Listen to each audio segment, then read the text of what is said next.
Okay. Thank you. Thanks, honey. Anyway, but go ahead, keep going. So I want to believe that we can afford some of this if we start obviously we can't tack more onto the federal budget right now. Right. But I believe that if we start spending our dollars smarter on healthcare, that we could do a lot more with it. Well, you know, it's And when I say interesting. we need to deliver less health care, what I Yeah. really mean by that is less health care that doesn't impact the quality of your life. Well, I think that we're starting to have these discussions. I'm sure you've seen this, you Mhm. know, there are these stuff in the New York Times and, you know, it's starting to be, Intellectuals are starting to have these discussions. well, this but is where it starts though. That's true, but the problem is selling that to people who are right at the threshold of using a service that you deem to be wasteful. But, So you're 64 years of age, and now I say, I want to raise the retirement age to 66. I'm all for cutting the budget, but nah, don't mess with me. right, but let's backtrack, okay, because this is sort of an interesting discussion, but I do want to get back to Yeah, Katrina, sure. but we'll keep time. I'll track. ramble if you Yeah, let it's me. all right, well, this is interesting to me because it's sort of, you know, bringing in, the discussion that's been coming out is the end of life.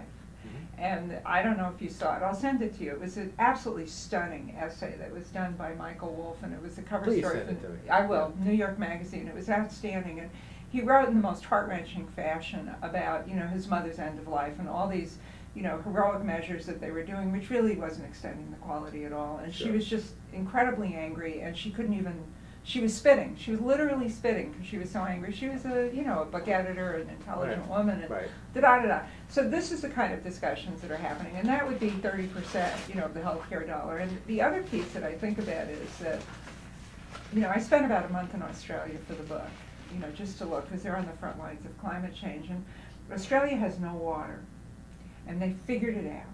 Australia has figured water out, you know, and what Australia is doing on water, we're going to have to do with everything. I mean, they are really rationing, they are budgeting every drop of water, and they're making it work. You know, they have enough. So this is what I'm hearing from you, is that we've got plenty of health care.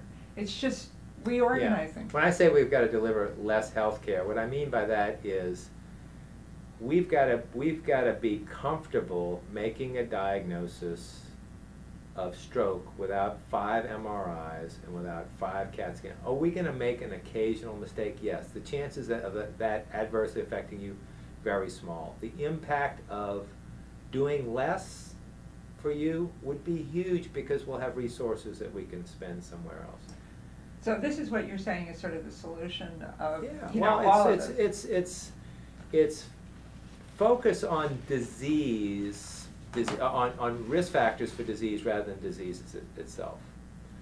You may have caught in the news today that this breast cancer. No, this was cigar smokers. Cigar smokers are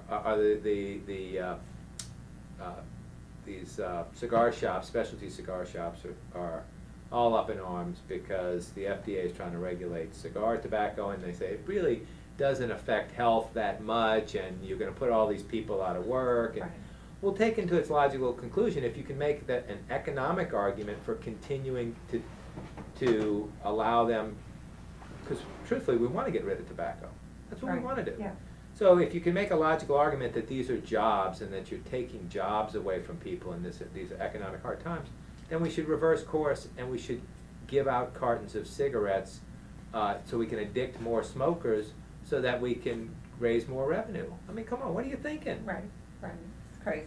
Yeah, it's crazy thinking. So of course we're going to get rid of some jobs, but we're going to create new ones. These people will have work, and we'll have a healthier society and a more productive society, and less absenteeism, and lower health care costs for workers, and all the benefits that come along with a tobacco-free society.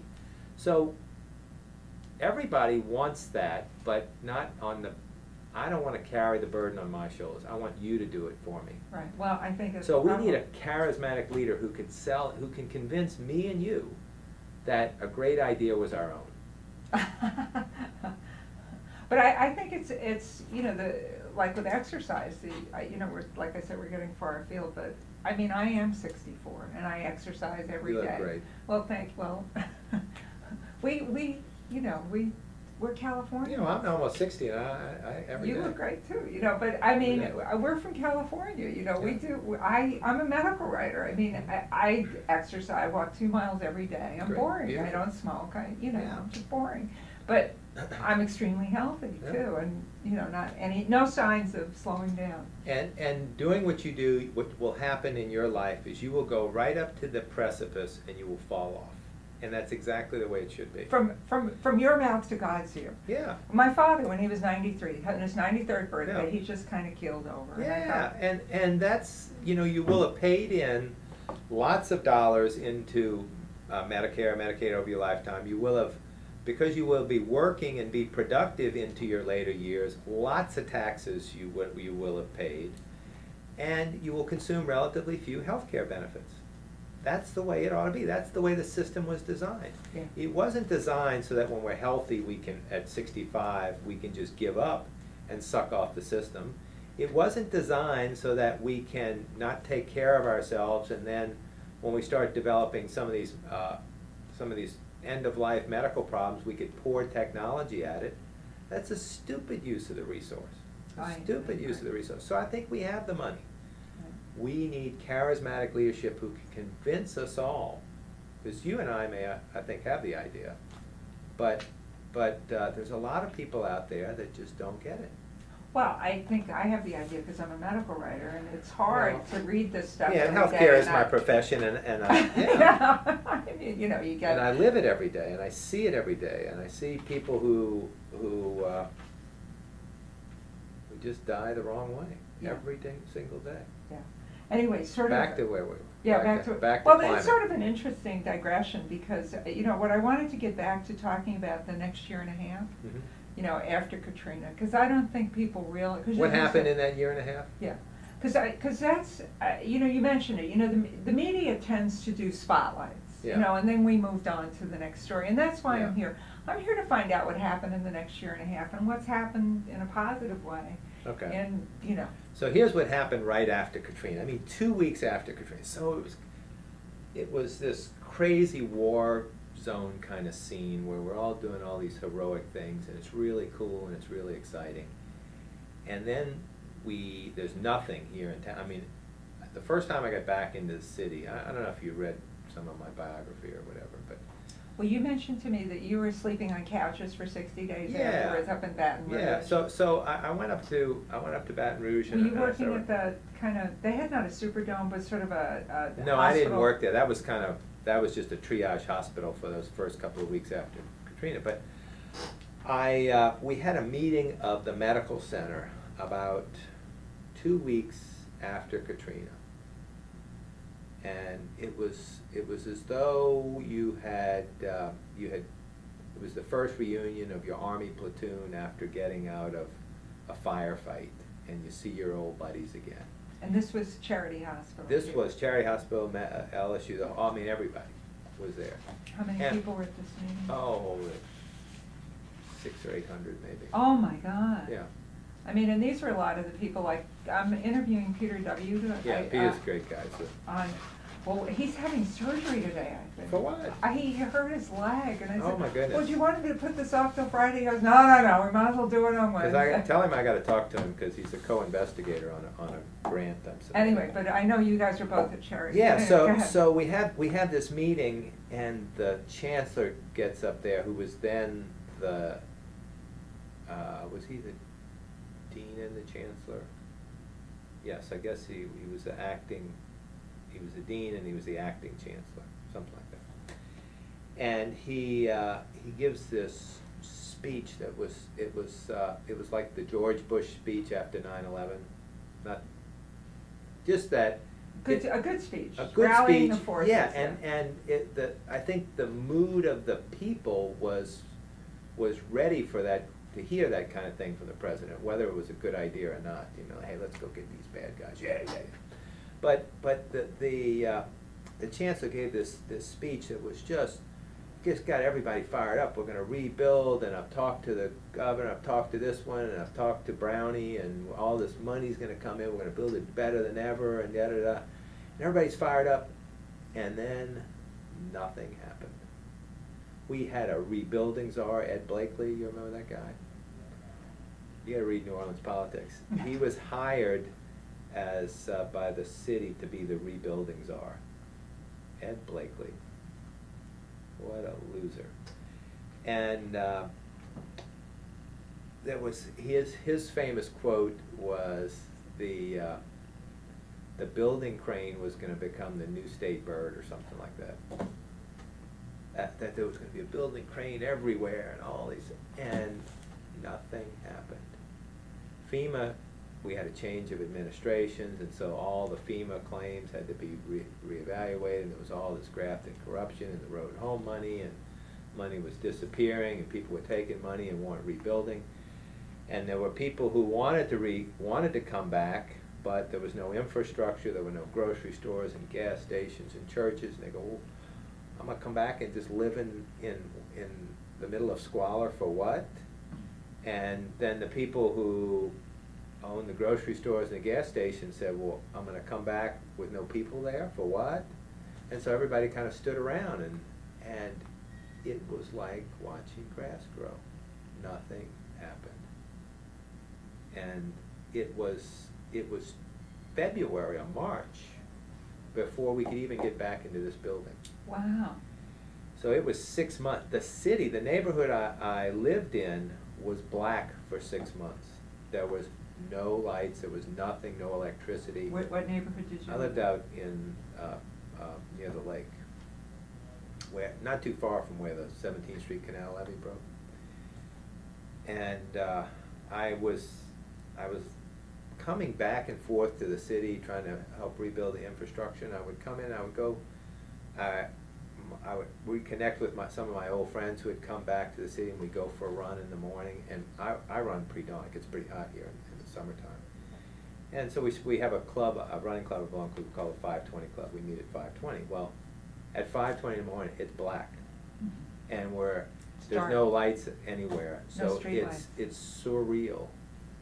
You're running you could be in the middle of Afghanistan, and there are packs of wild dogs, and there's feral pigs, and you're thinking, this used to be a city, and it looks, well, it's like one of those scenes from one of those Armageddon movies. There's been a bunch of them, the Armageddon movies, where you're the lone survivor of after Book of Eli. yeah, and it was like that. It was like that for a long, long time. Well, how do you deliver health care in this kind of environment?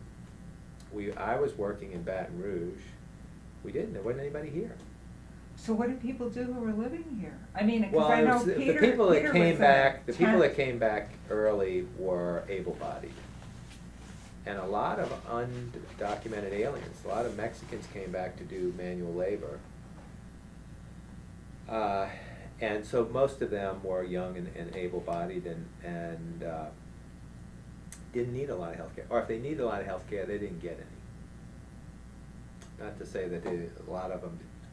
70% of the African American men in this community have hypertension. I bet a third of them are on treatment. And it's when you're young and you're asymptomatic, you just don't worry about health care. We have no preventative health care here. So we didn't deliver a lot of health care. Now, there were a few hospitals outside of Orleans Parish, Oxnard, and East Jefferson that were providing health care for the people in Metairie and other places. And if you had money, you could go outside the city and do that. But there wasn't much going on in town at all. Yeah, because Peter, I think, was working in a tent for a while, Worked and in then in the convention center, they had a little emergency room set up, but. and then also, wasn't there like a old Lord and Taylor or something? Yeah, well, that was the next thing to come back, was a little Lord and Taylor clinic, because did you go there? Have you been there? No, not yet. Where is Yeah. it? I want to take a look. You could get your pneumonia vaccine in lingerie.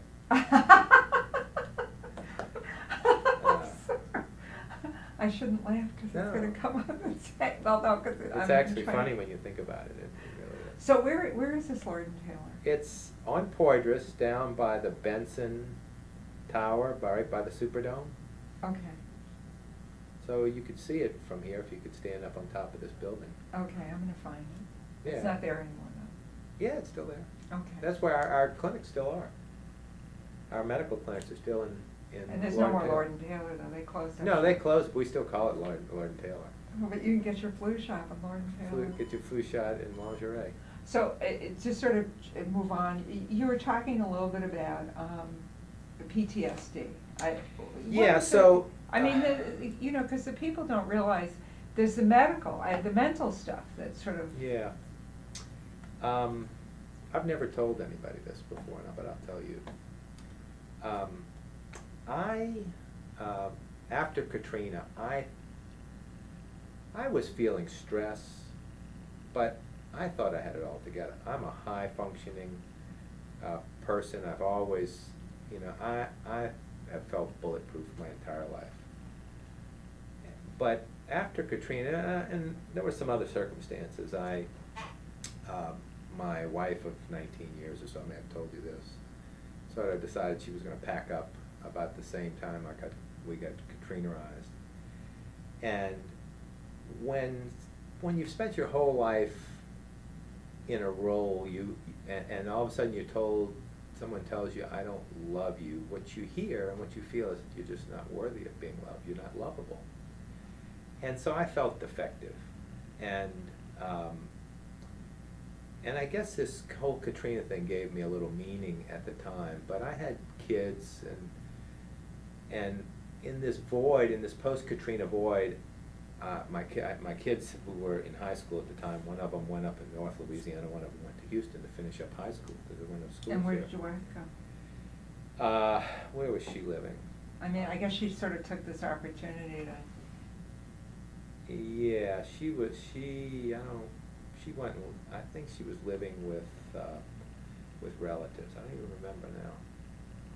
But,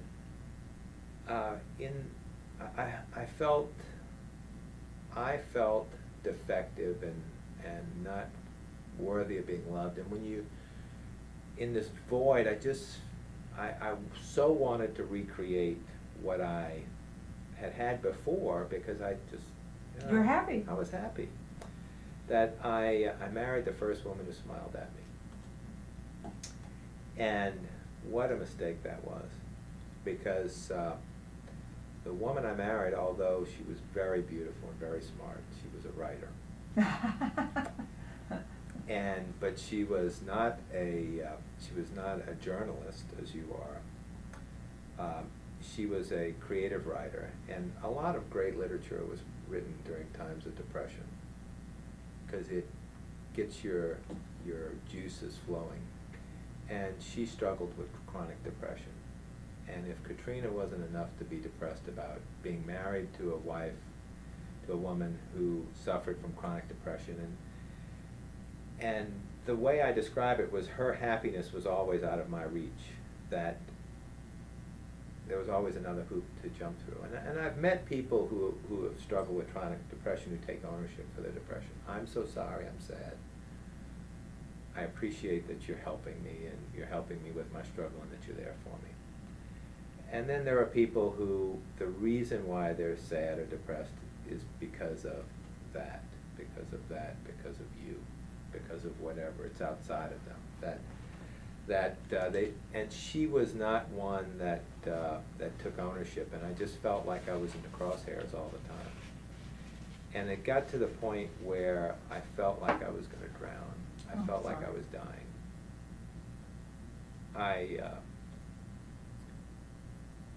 So I was just really in the crosshairs of a divorce that turned my life upside down, of the destruction of the city that I grew up in and I loved, and this very, very broken relationship that I couldn't fix. It was bigger than I was.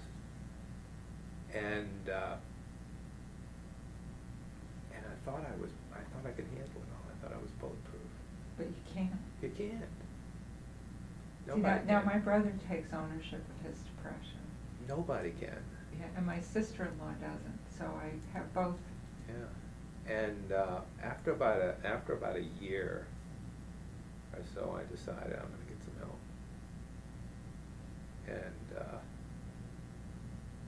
the American Red Cross was providing mental health care for Katrina victims, and here I was the doctor, and I felt a little embarrassed.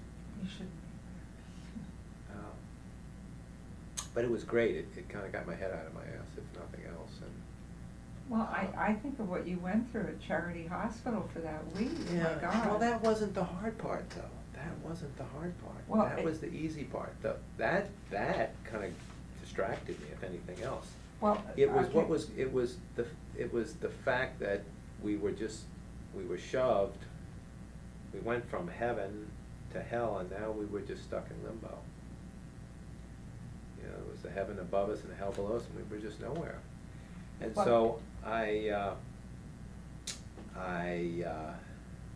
knew I was on the right path when I finally got the courage to say, I just can't do it anymore. And I said, sweetheart, I love you. I just can't do this. I'm not big enough for both of us. And that was the beginning of my resurrection. That was about 2008. Wow. I guess. Have you talked about this with other people? Not this particular, but have other doctors had this kind of? I can't imagine it. I mean, the kind of situation, when I read about what happened in Katrina and some of the things people went through, how could you not? I think a lot of people have felt this way. A lot of the people who lived here, who call the city their home. I haven't really talked to a lot of physicians. There were a lot of people who had the resources to leave, who just said, screw this, I'm out of here.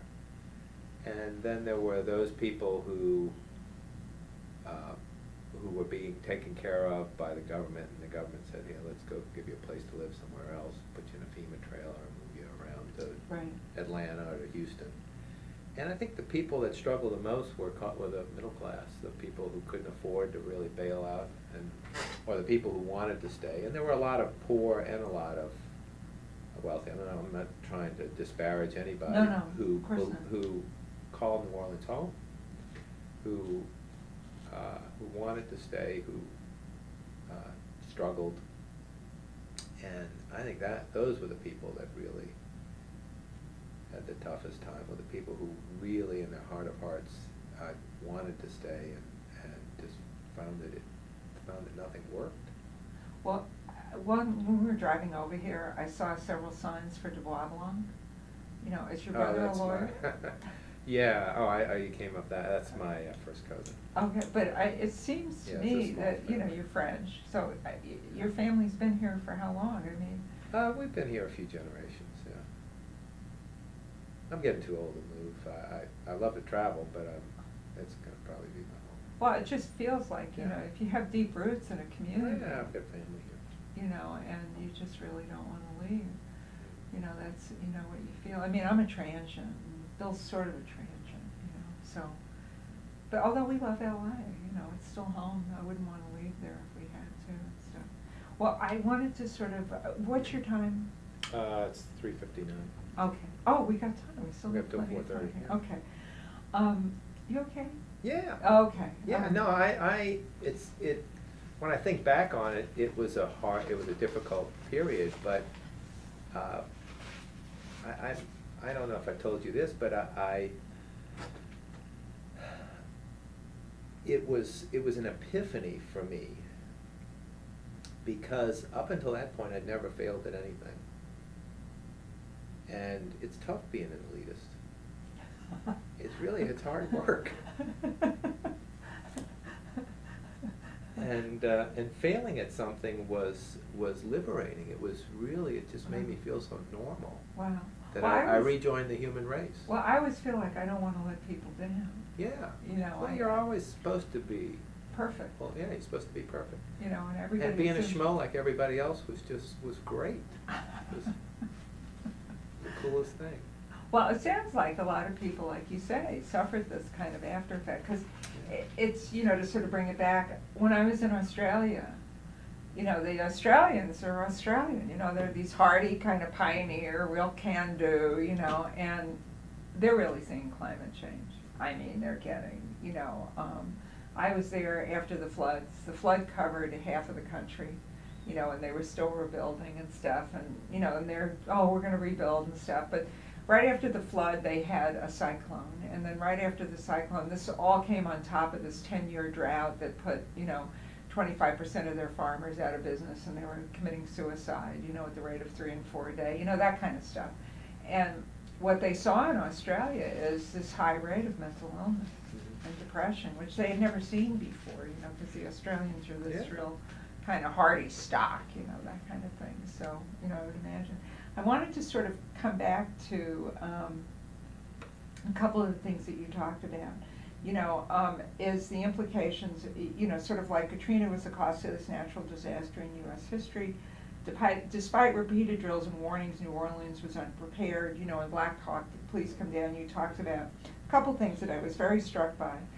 That Charity Hospital had fallen off the government's disaster management radar. This thing stopped me totally cold. The implications of total electric power failure in a modern ICU are difficult to comprehend. I mean, people don't think about that. I mean, it was just like up in, Yeah. whatchamajigger, Joplin, you know, the top of the hospital was torn off. Yeah, the way we practice healthcare now is very technologically driven.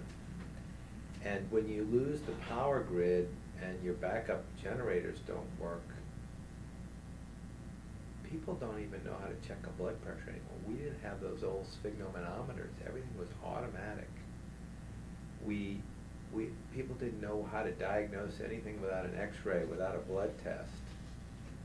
All of our ventilators were driven off of electric power, so it was 18th century healthcare.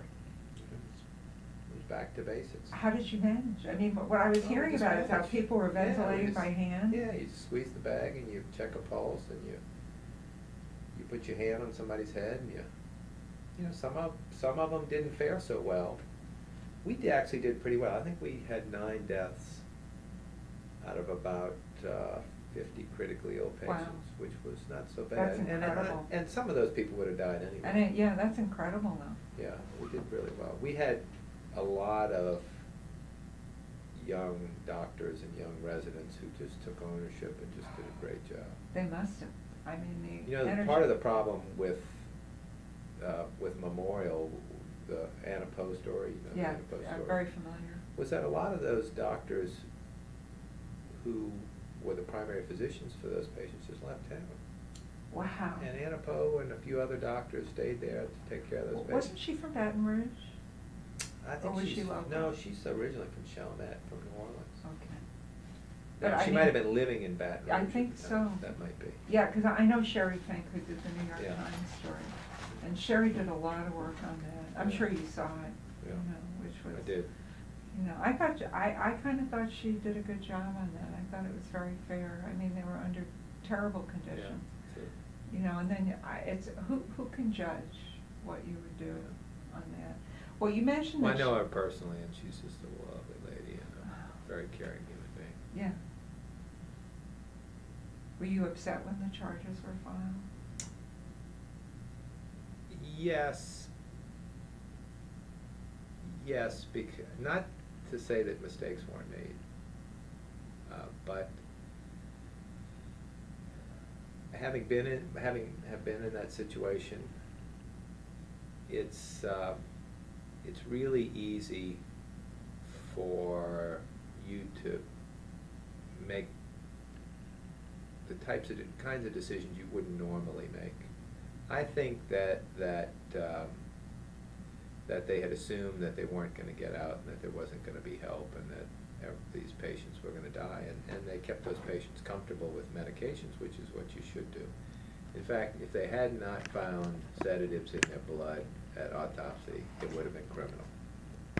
I'm glad that they were sedated, but I don't know how many of those patients would have died if they had been in the same environment we were in.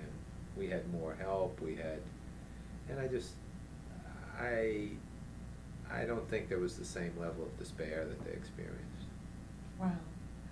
Why do you feel they felt a level of despair?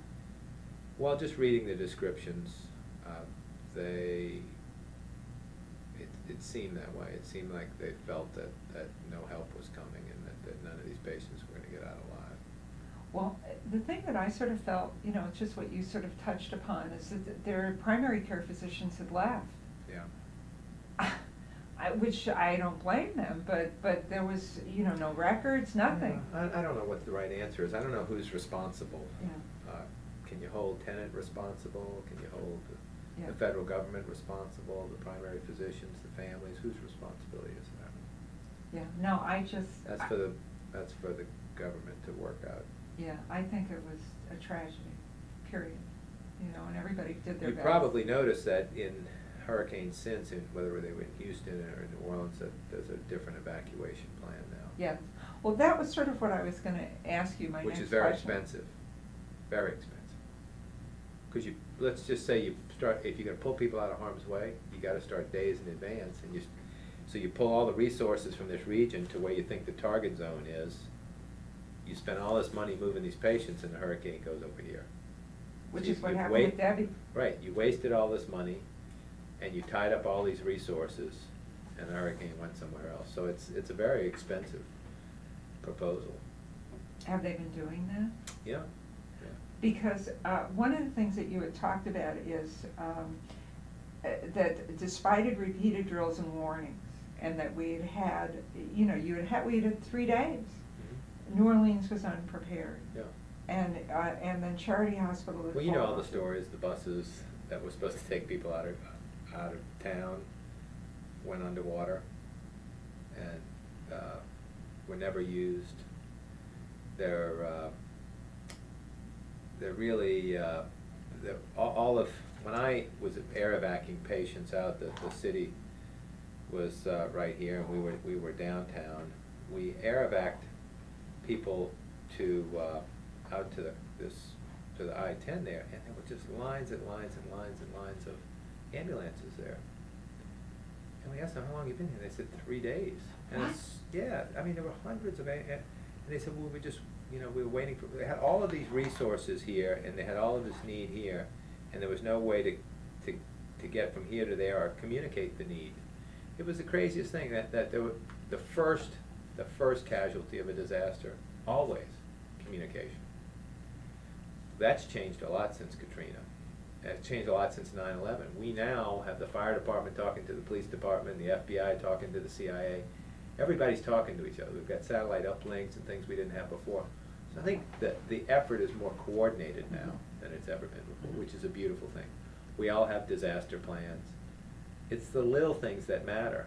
Such as? Cat litter. Okay, tell me about cat litter. Well, when you gotta use the bathroom and the toilets don't flush, it's a pizza box or a bucket of cat litter. Uh-huh. One's much more hygienic than the other. Well, we have cats, so we know all about cat Yeah. litter. That's funny. Well, so what do you think is in place? Because, it said Charity Hospital had fallen off the government's disaster management radar, and how has that changed? Well, the communication has changed. We were stuck inside of this building with all of these sick patients, and there was no way for us to get information out, and there was no way for outside information to get in. Wasn't somebody on his cell phone with Sanjay Gupta or something? Well, but there was, the cell towers went down within about 24 hours, but we had one phone line that had a signal. One phone line in the whole hospital. I'd never forget. I don't understand why that one worked. But for 2 or 3 days, they just kept calling numbers. Everyone was bump. And so we just figured the system was down. And called the governor's office, the police, the fire department, the National Guard, everybody, bump, bump, bump, bump. And then finally some guy picked up his phone, and it was Wolf Blitzer at CNN. And it was in the Situation Room. They got a live feed, and one of the residents was talking to Wolf Blitzer, and it was on TV.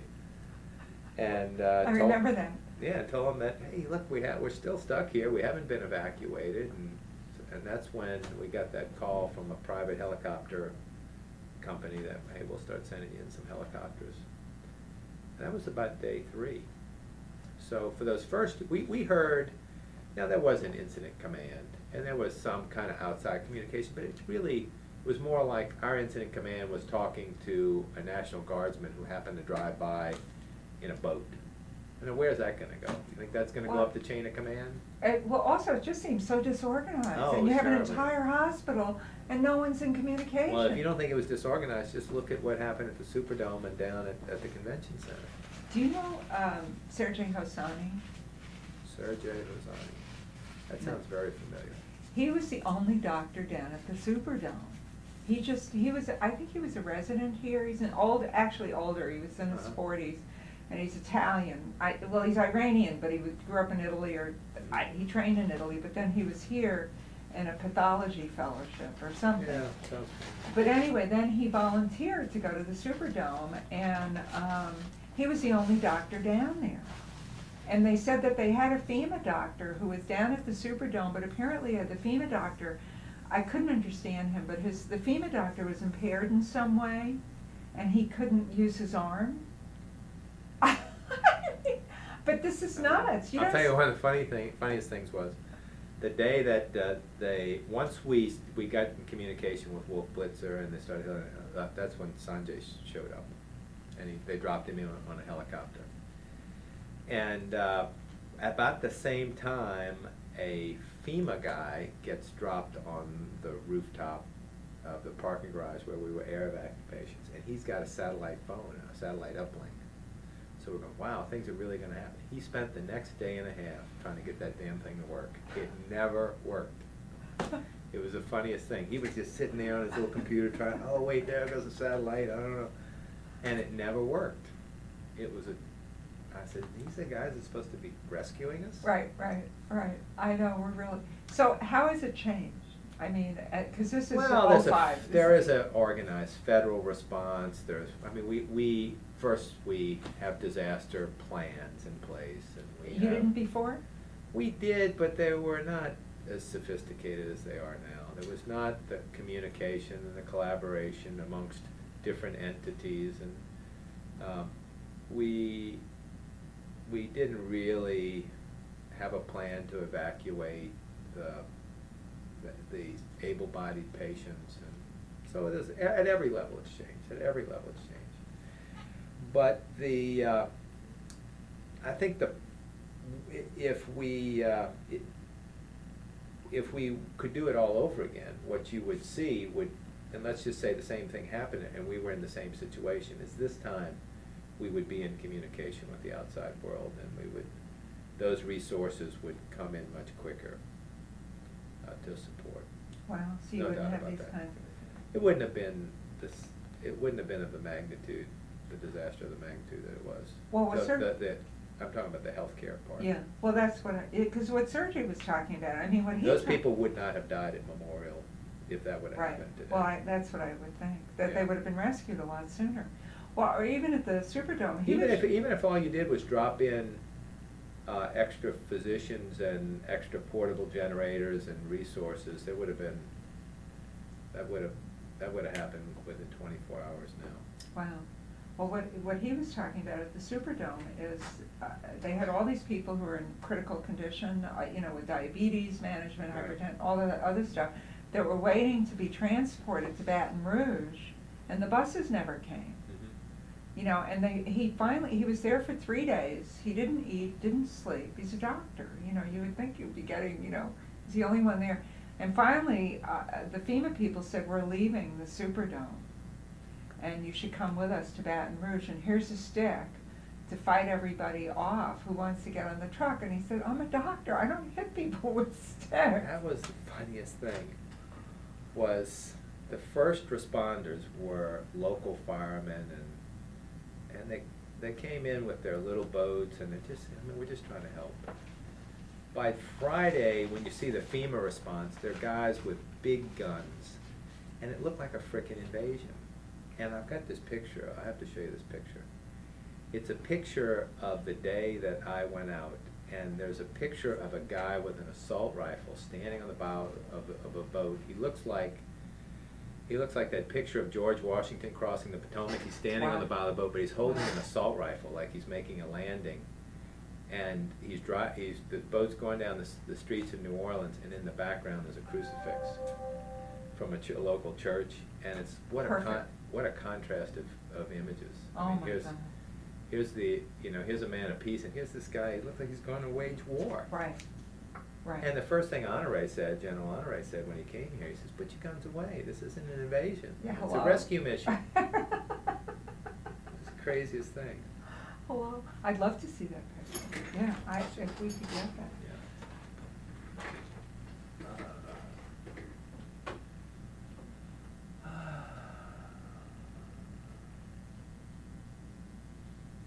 Ask me questions while I pull these up.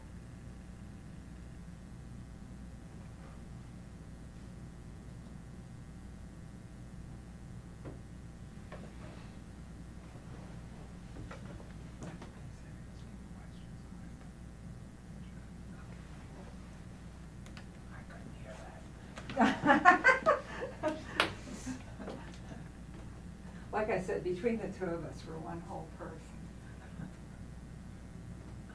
Honey, could you get that? Yeah, that would be great. Is that you scuba diving? It is. Look at this. I don't recommend this right now. That's my son and I. Look what's in the back of us. Oh, my, are those sharks? They are. Diving with sharks.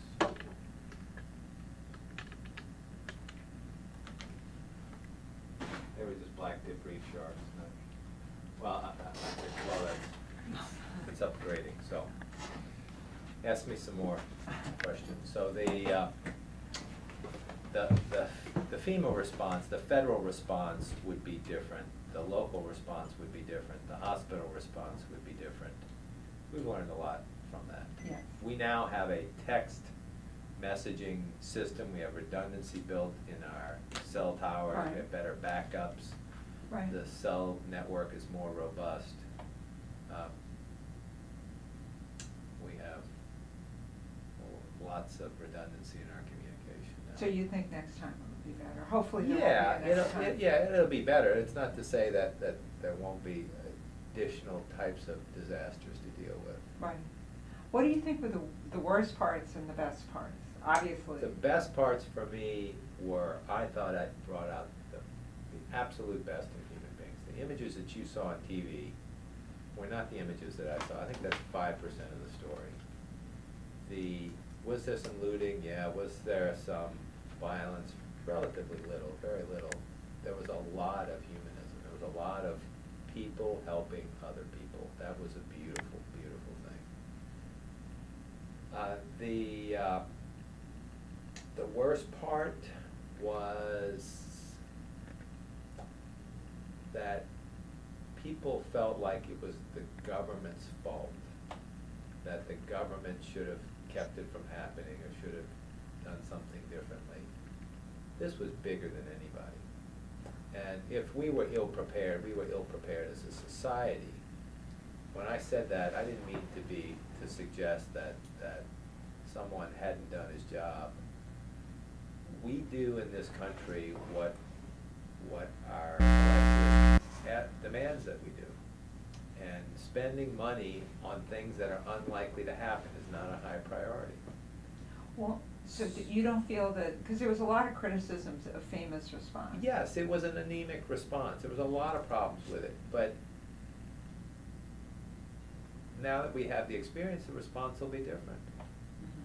So was that because of negligence? I don't necessarily think so. I don't even remember when I was a kid that there was a FEMA. How long has FEMA been around? That's something new, huh? Yeah. 20 Well, years, relatively, maybe? yeah, relatively. And had there ever been a disaster of this proportion? No. No. So I don't, I mean, of course the response was anemic. Right. What, honey? 1 minute. 1 minute. You don't have much tape left. That's Well, it? you wanna turn it off, and then so I can, when this loads, Okay. I can, Yeah, why don't you turn it? yeah, before. Wow. Let's see, this was my pet rescue mission after Katrina. Oh, wow. I went back in the city and. I gave so much money to the Katrina Pet Rescue. We're Yeah. like, we have all kinds of rescue. She's soaking wet, her blouse is soaking wet,